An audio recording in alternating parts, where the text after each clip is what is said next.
Every year, the Royal Institute of British Architects holds a competition to find the UK's best new house.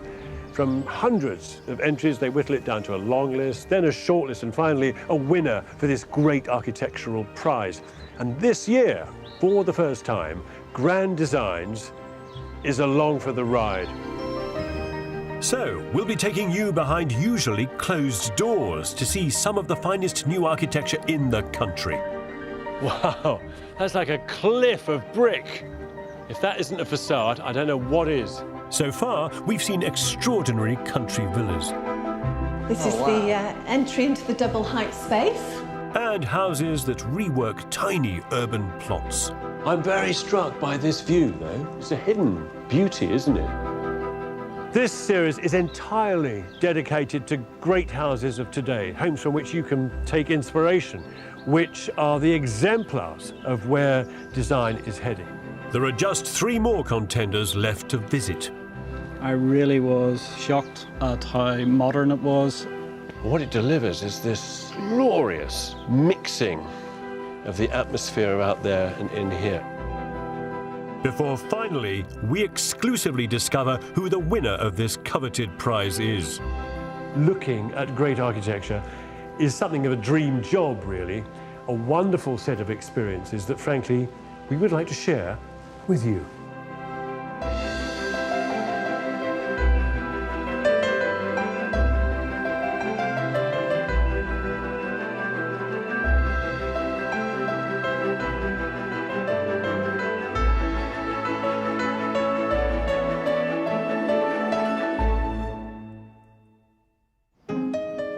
We're almost at the end of our romp through the long list of homes in the running for the Royal Institute of British Architecture's House of the Year Award. And 6 projects have already made it onto the shortlist. The monumental Flint House, Sussex House, Kew, built from weathered steel, the Vaulted House, Levering, built from handmade Scandinavian bricks, and Mackera in Northern Ireland. Now there's one final category of homes to look at before we discover who the winner is of the RIBA House of the Year Award 2015. This next group of houses share a sort of powerful energy that comes from the confident celebration of one thing, geometry. Now that can take the form of a cluster of different shapes put together, or one shape extruded out of another across the landscape, or a sort of slot and slide arrangement where one form grows out of an existing structure.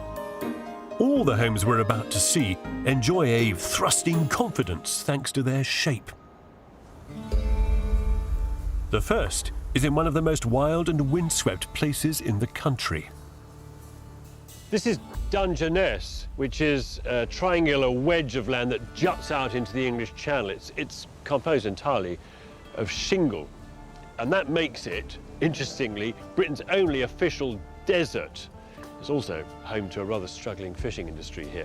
It's dominated by that nuclear power station over there, and you would think that would deter anybody from wanting to come and spend time here or live here. But in fact, the opposite is true. It's become a sort of design magnet, this place, an experimental architectural hotbed. Strict planning laws here dictate that new buildings can only replace old ones, and they must observe the footprint and height of the original structure. This has led to a landscape littered with geometric black boxes, sheds, and beach hut bungalows. You can think of this entire peninsula as a sort of architectural petri dish in which there are new strains growing all the time. And the latest culture is this place, which is called Pobble House. You can stay in it, so I'm going to stay in it.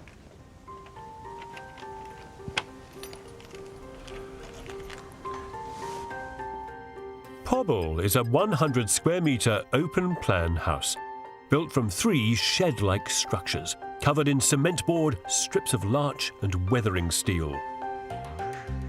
The RIBA judges were struck by how the arrangement of sheds, like nesting tables, is pulled out over the beach.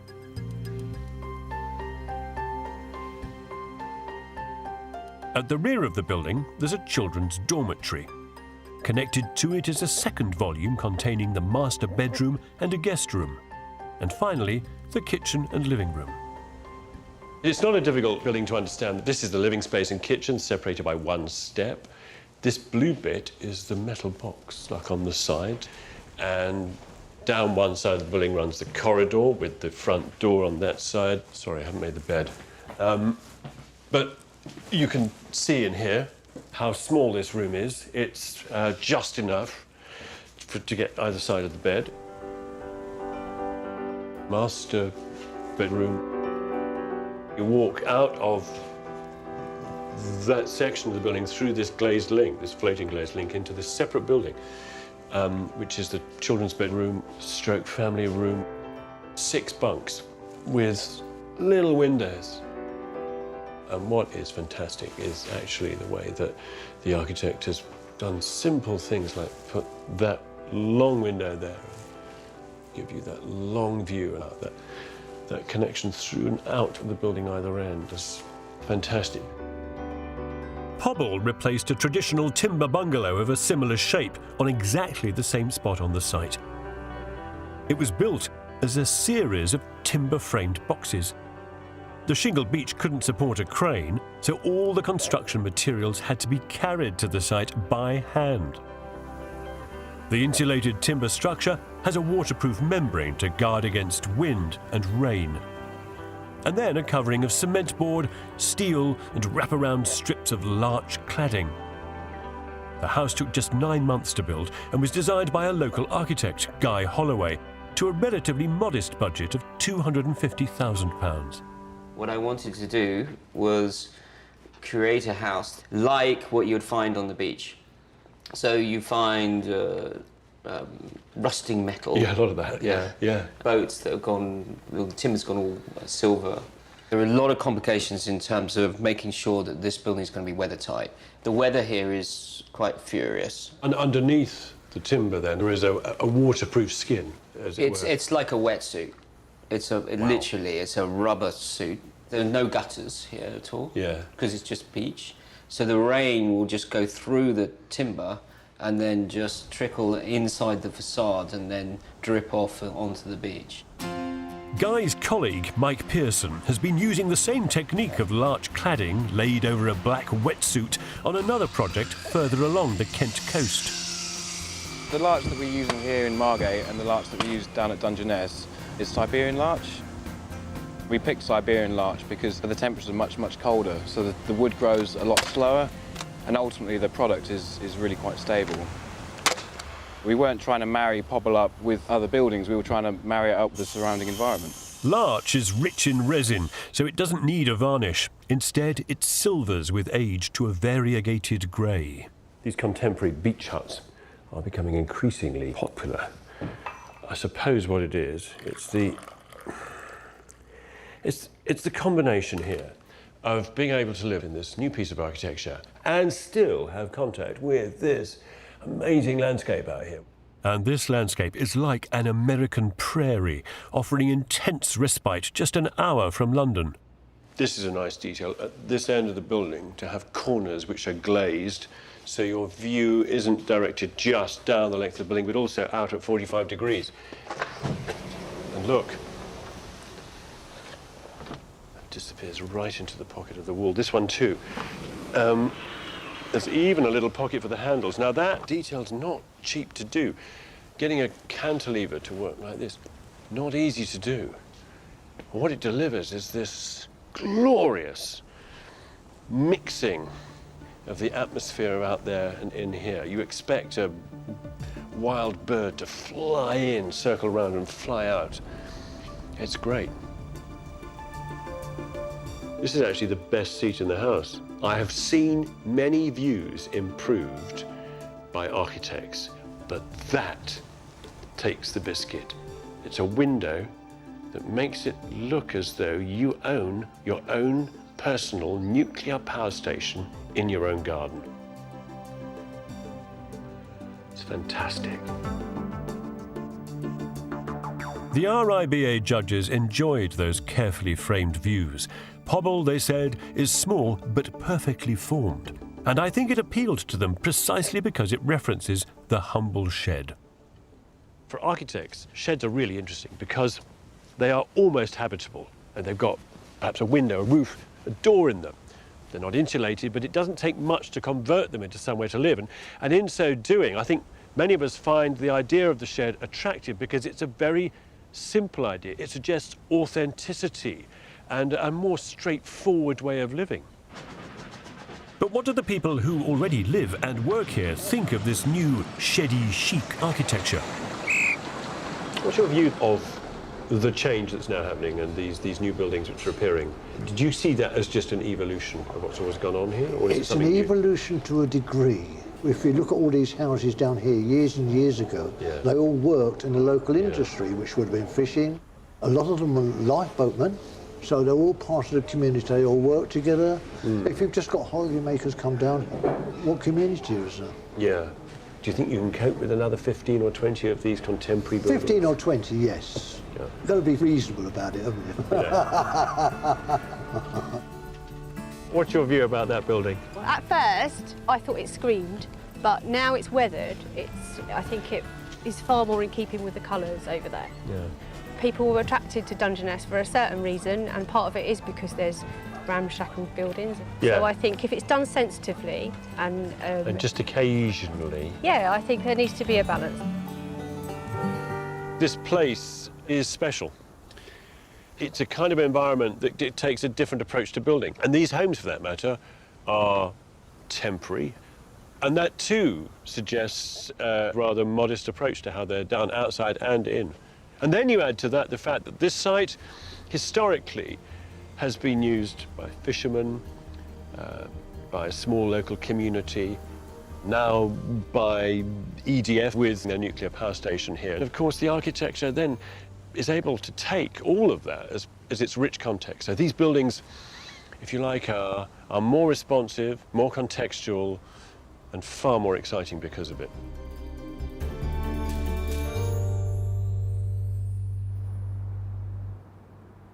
Now we've got 2 more houses to see before we find out the complete shortlist of this year's competition. And then we'll be revealing to you exclusively the winner of the 2015 RIBA House of the Year Award. Imagine you're building a new house and you take your dream to an architect. Now it is his or her job to take that loose bag of ingredients that you give them, that half-written recipe, whip light and air into it and spoon it into different enticing shapes and then gently bake it into an exquisite lighter-than-air syllabub. That's what you pay them for. Not that you'll ever notice, because an architect will deliver so much more value for your money in your design of storage, clever circulation, beauty, imagination. Northern Ireland is full of such architectural activity. There are 4 newly commissioned houses there on this year's RIBA House of the Year shortlist. And this is the last of them in Belfast. It too uses some powerful geometrical shapes to get its story over. Wow, that's like a cliff of brick. If that isn't a facade, I don't know what is. That is a good rectangle. And there are some interesting bits of geometry at the side as well. I happen to know that this building, good as it is, gets even better at the back as you go down the hill. The 3 different boxes that make up this unusual building are easier to understand from the rear of the house. The block on the right has the kitchen at the lowest level, above which is a sitting room with 2 of the 4 children's bedrooms above that. The central block has the dining area at ground floor, the raised entrance hallway above that, and a landing at the top, while the left block contains a raised sitting room in the black box above a cellar and the master bedroom above. This layout, which also steps down the hill, produces a series of enjoyable old-fashioned rooms on lots of levels, organised around an important central hall. And every room is given a view. It's home to Fiona, who works in trade exports, Bernard, who runs 2 pubs, and their family. Hi, Kevin. Nice to meet you, Kevin. Yeah. How are And you? You're very welcome. Fiona, that's right. And Bernard, yeah. Bernard. How are you? Yeah, really well, thank you. I'm admiring the brick. It looks like a rubbed, handmade brick. Where's it from? It's a brick that was used to build the MAC. The Metropolitan Arts Centre, the MAC, is an award-winning building in Belfast city centre. Fiona and Bernard used the same brick and the same architects, Hall McKnight. How do you get on with them? We had a really enjoyable time designing the house. I think we had a fairly strong brief for the architects. And whenever they came up with their first little sketch of the house, I really was shocked at how modern it was. Yeah, it's very sharp. It's very, very clean. There's a very simple, strong approach to this building. Yeah. You're a golfer, I know that. And you so happen, how miraculous, to end up living backing onto a golf course. How planned was that? Well, that's what it was all about. That's what it was all about. I'm in paradise. Clearly. Their site had a perfectly all right but relatively low-grade 1960s house on it, which they decided to demolish. The 21st century suburban house took 13 months to build, employing 4 bricklayers working for 12 weeks to lay 38,000 bricks. The RIBA judges especially liked the chiselled volumes and chunky, tense massing of this building, and the light, airy interiors. Oh, so you can see right through the building here, can't you? From the road right through to the golf course. Yeah, exactly. And when you come into the building, where do you head day to day? Downstairs. To the kitchen. Okay, go there. Oh, into the light. What a good large room with a great black space station in it. Well, can you make out what the island is? It's the floor plan of the house. I suppose the architects were very keen to have something in the island that spoke of the geometry of the house, but that was timeless as well. But why do this in the first place? I mean, why build and why go on this journey to make yourself a house? It's a beautiful setting. It's just magnificent. And we didn't hesitate about knocking the old house down and rebuilding because we had a fantastic relationship right from the word go with the architects. We trusted them enough for them to try and push us as far as they could. I think we knew what we wanted in terms of the rooms and how we wanted it divided up, but we had no idea how we wanted that to come together. And we would never in 100 years come up with this design that they've come up with. The lead architect for this project was Ian McKnight. Now, there's a sketch they've got, and it shows these 3 forms. How quickly did the idea truly evolve? The initial idea, the kind of conceptual idea, was really very quick. And I think when you've got such a beautiful material, and it's a brick that we've used many times, when you're working with a material like that, there's a sort of softness and beauty to it. And what we wanted to do was to make a house that expressed that very strong, elemental quality. The solid, simple volumes of the outside belie the sequence of contained spaces inside, which are separated by short staircases. So now it's 8 steps up from the hall to the master bedroom. Your bedroom's here. Yep. Okay, and then another 7. What's up there then? That's the level of the children's bedroom. so all 4 of them have bedrooms up there. All 4 of them. Yeah. Meanwhile, you come up on your floor. You've only got your bedroom. So we'll go through here. To the This is master a really tall ceilinged room. This one, Yeah. because this is following the pitch of the roof up and out, and that's a very tall window. You get to see so much of the sky, and we get to appreciate so many beautiful sunsets. Just enough room for one person to squeeze out here. Come out here in the morning, Yep. Watch the early golfers. Have a cup of tea. watch the sunsets. Absolutely. So this building is successful for lots of reasons. One is to do with how it slips down the slope rather beautifully, another is in the way that the building is broken up into these geometric forms. But I think chiefly it works because of that, the greenery, which is soft and lush and it is natural, whereas this is hard and man-made and highly geometrical and it is pink. And it is in the relationship between the two, the way that this building drinks that landscape to make living here such a pleasure. That's where the building really wins. It wouldn't have happened if Fiona and Bernard hadn't placed all their trust in the hands of their architect to deliver something so radical. It is in the very kind of sharp, odd juxtaposition of this and that the success of this place really lies, I think. The house at Church Road rewrites suburban architecture with some no-nonsense, twiddle-free shapes. As does the winner of the same RIBA award 2 years ago, Slip House in South London. This place was conceived as a series of boxes that slide over each other, and it was a project that we followed on Grand Designs. The architect and owner, Carl Turner, designed the house with a lot of input from his wife, Mary. Welcome.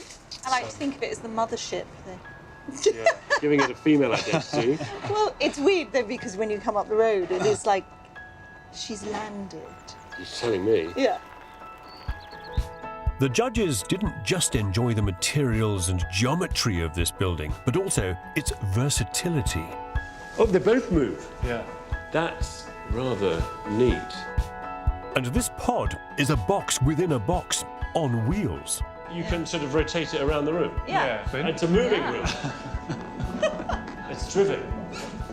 It becomes a bedroom, in fact. Yeah. Well, that's what we said. If we have this as a kind of like studio flat, we could put a bedroom there. What makes this house exceptional is, of course, Carl's imagination. He inventively chose ready-made products and materials like the precast concrete floor slabs, sandblasted glass panels for the building's skin, and furniture made from birch veneer plywood. The judges also liked Carl's super low energy approach. This is an urban building that generates power. It's been joyous but stressful at times. But anything that's worthwhile, though, it comes with effort, doesn't it? Yeah. I mean, you don't win gold medals for just sort of strolling along the road. The two houses we've seen so far couldn't be more different. One an extruded beach hut, the other a stack of rust-coloured bricks. So, we only have one more house to see before we find out what the shortlist is for the 2015 House of the Year. But before we discover who's made it through, we're going to tease you a little longer with a hand-picked selection of innovative, smaller projects. The boys cried when we first walked around the house. I'm very fond of this old briefcase. It's been a travelling companion for years, and it now bears the marks of use, the patina of the passing of time, and here and there one or two repairs as well, just like an old building. I'm pleased to see on this year's long list one or two projects which do respect the ancient, to take an old ruin and to insert a new 21st century idea into it, reinvigorates it, gives it new meaning. I call this style of architecture slot and slide. In the wilder parts of our landscape, you can easily find buildings that are no longer fit for habitation. The starting point for a slot and slide project.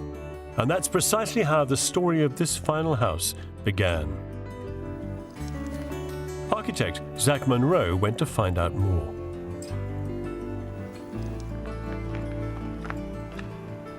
So this is the mill, and it's part of an abandoned Scottish farmstead. It's an agricultural building. So why is something this ancient being considered for an award for modern architecture? For more than 200 years, the mill has stood on this hillside in the Scottish borders. Now this Georgian farm building has been repaired and fitted out as a modern holiday retreat. There are 4 bedrooms laid out over 2 floors at the top of the hill. This arrangement frees up the more spacious lower part of the building for the kitchen, reception room and main living room, which are on 3 levels at the bottom of the hill. The RIBA judges admired how the new distinctive living spaces have been slotted into what was a long, narrow and apparently uninhabitable structure. The architect is Will Turnell. So Will, tell me a bit about the brief from the client. Well, here to really create a bolt hole, but it's very important that this bolt hole is both cosy and lovely to be in, but also really engages with the incredible setting that we've got here. but also have a really fantastic sense of shelter within the house, so that if it's thumping horrible weather from outside and the wind is buffeting the whole building, you still feel secure. Oh, it happens quite a lot, yeah, absolutely. But then having your cake and eating it, because you've got a sense of shelter, but you can still look out at that view. The challenge for Will was to respect the character of the mill and gently repair the ancient structure while converting it for use as a 21st century building. His budget was limited, so his strategy was to slide a new timber box inside the existing stone walls. How do you sort of rearrange a home inside a mill? Well, it's a challenge because it's very long and it's very narrow, and there's a danger of it being like a railway carriage. So coming into the middle of the building, as we've done here, that gives you an opportunity to have a hub that can connect into other spaces around. You can see from one to the other, so you can be aware of what the kids are doing in another room or what somebody's doing in the kitchen, what they're cooking, but not feel separated. The masterstroke was to lift the entire structure out of the mill and insert a line of clear-story windows between the wall and the roof. It brings plenty of daylight into the building. As solid as the outside is, and as heavy as it is, the inside actually is very light.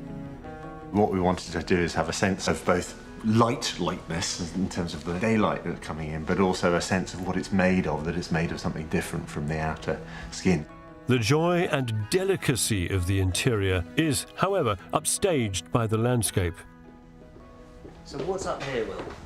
Well, this takes us up to the living room, which, as you can see, is the place that you have the main framed view. What a for view! the house. Absolutely. This is the point where you get up high, you can really enjoy the view out, up and down the valley as well as across the valley through that big window at the end. This is a light touch project with few new openings in the old mill and a roof which appears so light it floats above the walls. We like this long, low roof. The timber had gone to mush, but we could use the slates if they were taken off carefully and put back up afterwards. So those are the original slates from the original roof? Yep, recycled, dressed, tidied up, a few extra ones added, and then put back on. Architect Susie Turley was one of the team who remade the mill's slate roof. The original slates on the mill building have a really distinctive purple colour, which is really similar to the heather on the hills around.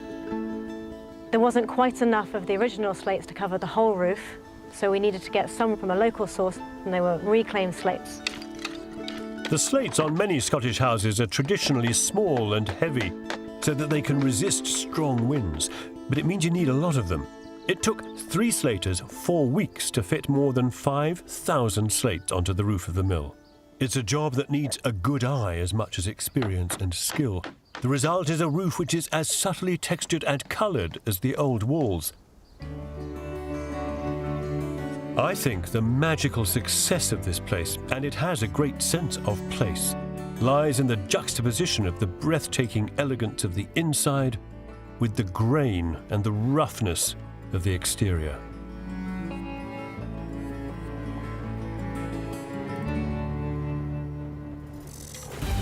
Well, sadly, we're almost at the end of our journey through some of the finest new architecture the UK has to offer. So the question now is, of the 3 we've seen, which one goes forward to the shortlist for House of the Year 2015? Is it Pobble, the extruded shed-shaped beach hut that's a viewing box for the wilderness? Church Road, a powerfully shaped new piece of red brick suburbia? Or the Mill, a lovingly repaired crusty old box from which rises a perfect woody world? Which one have the RIBA judges picked? Architect Chris Loyne was on the panel and has the verdict. So which of these projects have you put on the shortlist? The Mill, Scotland. Now why? It was a beautiful example of finding a new use for an existing building, and that's very important these days, I think. What they've done here that's so clever is they've raised the roof and they've lifted it off to get light in through a new clear story at the top. And they've tackled the difficulty of replanning an interior. within, first of all, a building which wasn't designed to be lived in. Secondly, one which is long and thin and with few openings. That's it. When you walk into a house or a home, you have a feeling of warmth and comfort in some, in others you don't. This achieves that, and it's a very comfortable house. A delicate approach to conservation has led to a beautifully resolved building. Fantastic. It's great to be shortlisted. That's really nice. That's good, really good news. I think it's great to have a project like this that recycles old buildings, acknowledged as being a viable way to create new houses.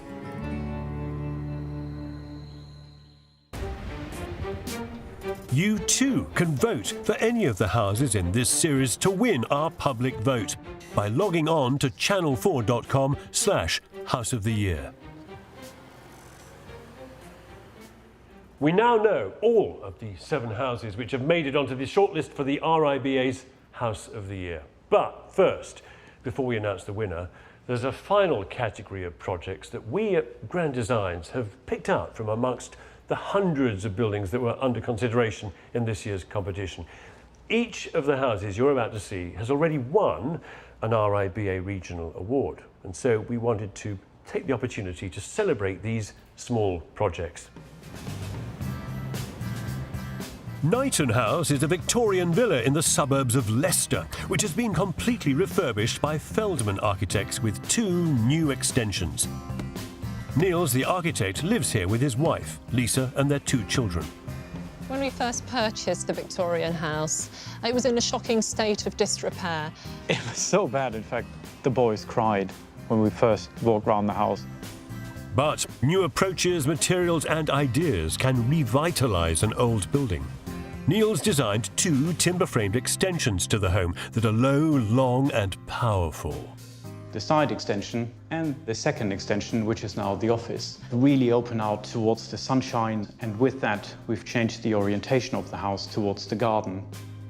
There were some surprises along the way though.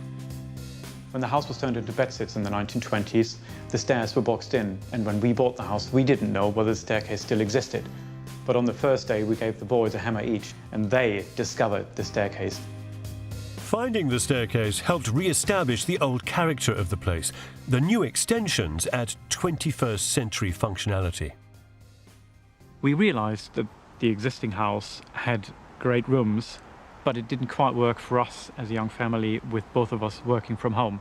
So the 2 extensions give us the space that we couldn't find in the Victorian villa.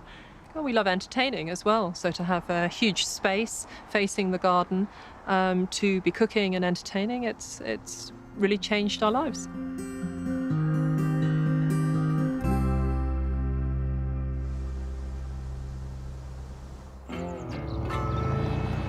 For our last small project, Zach Munro travelled to Howe Farm in Buckinghamshire. Designed by IPT Architects, it's a new single-storey house on a working farm. The building just disappears against the agricultural setting. It's modest, low, and timber-clad in larch. The RIBA judges were so impressed by the restraint and the elegance of the open-plan interior, they gave it their Small Project of the Year award for the south of England. It's a working farm for the owners, Martin and his American partner, Amber, who's expecting twins.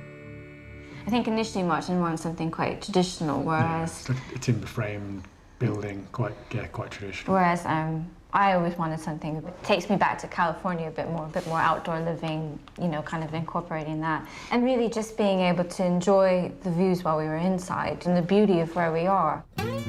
Amber and Martin were in temporary accommodation when they bought the farm, so they wanted their new house quickly. They also had a strictly limited budget. Lee Town of IPT Architects found the solution, a system build.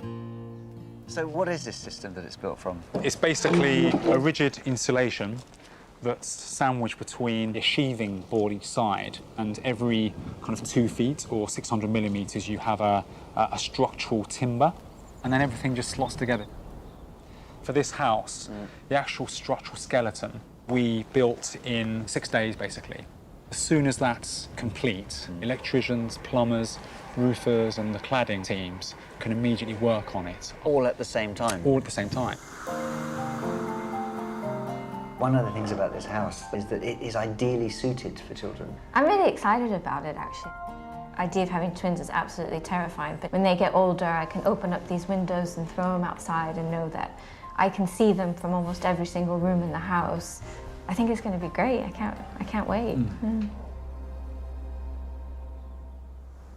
We've taken you all over the UK, and we now know all the shortlisted houses for the RIBA House of the Year for 2015. But which one is going to win? I have to say, it has been a huge privilege and a great deal of fun to have visited so many of the houses that are being considered for the 2015 RIBA House of the Year award. There is a sense of energy and excitement about all of the projects, and it has been wonderful to see how architects all over the UK are delivering such imaginative and exquisite houses for their clients. So, who of all of them is the winner? The 7 in the running are an exceptional country retreat in Sussex, a glass and timber box under an origami roof. Flint House, a great geological wedge of a building. Q, an engineering triumph in rusty steel with a great sense of playfulness. Vaulted House, a light-filled London home on a landlocked site with views to the sky. Levering House, an urban castle of light-filled spaces and Danish craftsmanship. Mackeraw in Northern Ireland, enchantingly airy, gently ambiguous and beautifully made. And finally, in Scotland, an exemplary and elegant retrofit inside a crumbling old mill. Which house will it be? Well, I'm on my way to see it. You know, this series has been all about celebrating the very best of British architecture, its function, what it can bring, delight, the craftsmanship of building, and what domestic architecture is for in the 21st century. And you know, there is one building which exemplifies all of these things and more.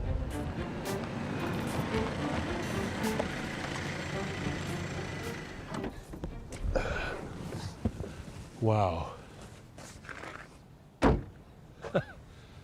This place looks like it's made from some precious mineral.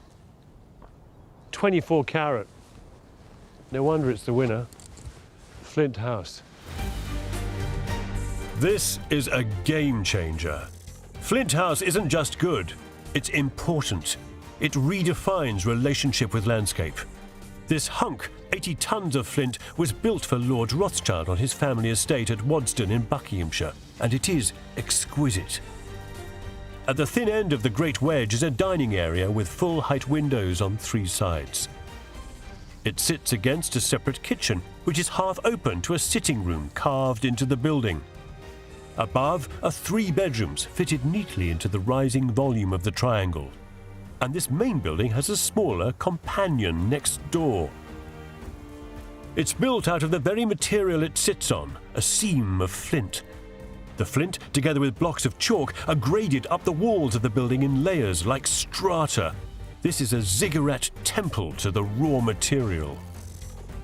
It was designed by architect Charlotte Skene Catling for Lord Rothschild. Hello. Kevin, Lord Hello. Rothschild. Hi, nice to meet you. Now, well, thanks for meeting me here. I have come with one express purpose, and that is to say that you have won. Oh, really? How's that? How unbelievable. Give you a kiss. Congratulations to you both. Fantastic. Yeah, congratulations, because it's a fantastic building. It is, well, it's her great credit. You've seen what I've come now, aren't you? I have to say, the judges were pretty unanimous. Oh, fantastic. So I'd like to know what it was between the two of you that led to the resolution of the design, and how you worked through it together. Well, Charlotte produced some ideas which we thought were absolutely fantastic. That this building is like a rock, 2 rocks in the landscape. Jacob's got an incredible understanding of architecture, and for him to sort of see the initial idea and carry it all the way through without compromise. That's very unusual for an architect, I think. It was quite a difficult idea to embrace, but I got it in the end.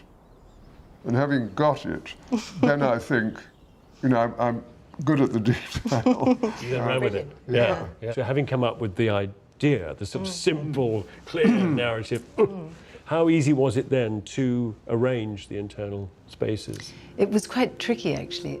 We wanted the building to move from the sort of most public at the centre of the site to the most private, which is sort of buried in the trees at either end. Many, many congratulations. It's Thanks so much. Yeah, that's really such a great building. Thank you. Well done. Well done. Thanks. No, well done. Well done. Charlotte has achieved the sense that this house has been excavated, quarried out of the rock. Wherever you look, in this room, there's this fantastic engagement with landscape. It's very monumental, but at the same time, very domestic. Open plan, this is not. Oh, Lord. It has its own grotto. This is a take on the 18th century. It's fabulous. It's very inviting, too. It's beautiful. It's fabulous. And it has this amazing reflective soffit here. That is a stroke of genius there. Upstairs is quite private.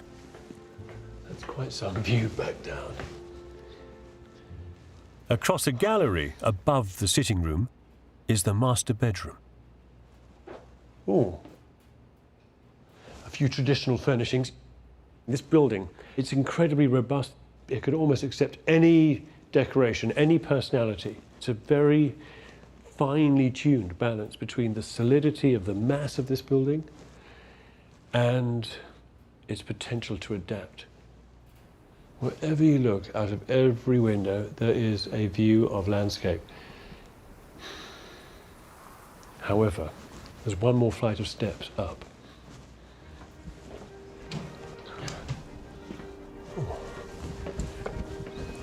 Wow!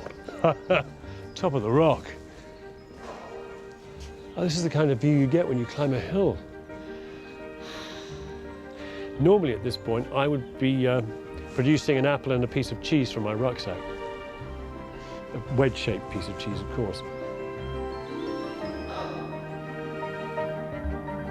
I could wax lyrical about this place all day, and so, I'm sure, could the panel of judges, which included architect Jonathan Manser. What was it that led you to vote for this as the winner? It's just got a confidence and certainty about it, and about how it's been put together. It starts with the client wanting a modern house built. Actually, what's going on here is a step beyond that. The client said, not only do I want a modern house, I want it to be a statement of architecture. And it's not like a house. You go inside, and it's a fantastically well thought out, detailed house inside. But it's saying something new about what a house can be. What can we learn from something like this? People will be looking at this and saying, actually, if we looked at our site and used the same thought process, it's not the same ideas, it's the thought process that goes into architecture that people tend to miss. And that's what the award is for. Yeah. Thank you, Jonathan. Not at all. I'm angling for an invitation to stay. Perhaps that's your ultimate criterion. Great buildings respond to people and to place. What I love about this house is that it does both of those so eloquently. You know, there's this hard carapace, this great black crust of an exterior, which is bold and it is geological. And then there's this beautiful, soft, domestic and embracing interior, which seems highly flexible and pliant. It's the relationship between the two, though, which is so elegantly done here. It's the consistency of the story of the building inside and out, which is poetic, it's lyrical. You know, so often when we talk about context and buildings responding to their context, what we really mean is this art of telling stories, the great narrative potential of architecture to make sense of the planet and to make sense of our lives. I challenge anybody to come here and not be captivated by the story that this building tells.